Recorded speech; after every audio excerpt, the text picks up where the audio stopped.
when you look at the performance of the FANG stocks over the past year, you have seen different drivers of the stocks. They're no longer buy them all, own them all. You've had, a year ago, Facebook went through the big reset on its margins as they were combating privacy.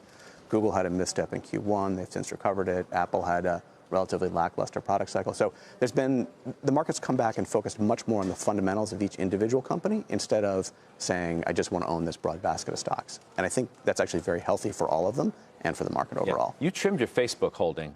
Well, so the way we run money at Goldman is, we're always looking to balance risk and reward, to think about what the valuations are of the companies, and to try and understand the opportunity set. And so, when you have stocks that have big individual moves, it's natural to pull some back. We still own a lot of Facebook. We're still active Facebook. We still own Google. That's probably our favorite idea as we sit here right now. Why so? In terms of just the combination of where it's trading, what's happening in the fundamentals.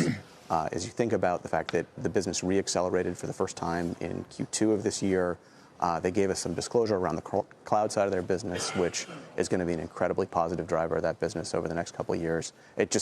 We think it's set up to be a great stock from here. We're sitting here talking about Apple just a moment ago as one of the key members of the FANGs, if you will, this event they're going to have on the 10th. You're underweight Apple as a tech portfolio manager, which is an interesting position to be in. Why? Yeah, so there's a couple. So first of all, Apple is a great company and has created incredible products. But from the stock right here, right now, there's a couple headwinds that you have to consider. You guys have talked a lot over the past bit about the trade wars and what could happen with tariffs. Apple within the tech ecosystem is one of the prime kind of companies at risk. Compare that to Google or Facebook, which have zero China exposure and are much more insulated from kind of trade effects like that. Secondly, the core driver of Apple has been the iPhone. And the high-end smartphone market is largely mature at this point. It's a replacement-driven market. Until we see some kind of real innovation that drives consumers to accelerate that replacement cycle, it's harder to find upside catalysts for the stock.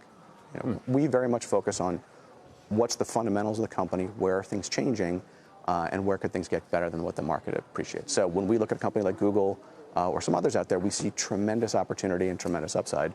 With other names, maybe less so at this given point in time.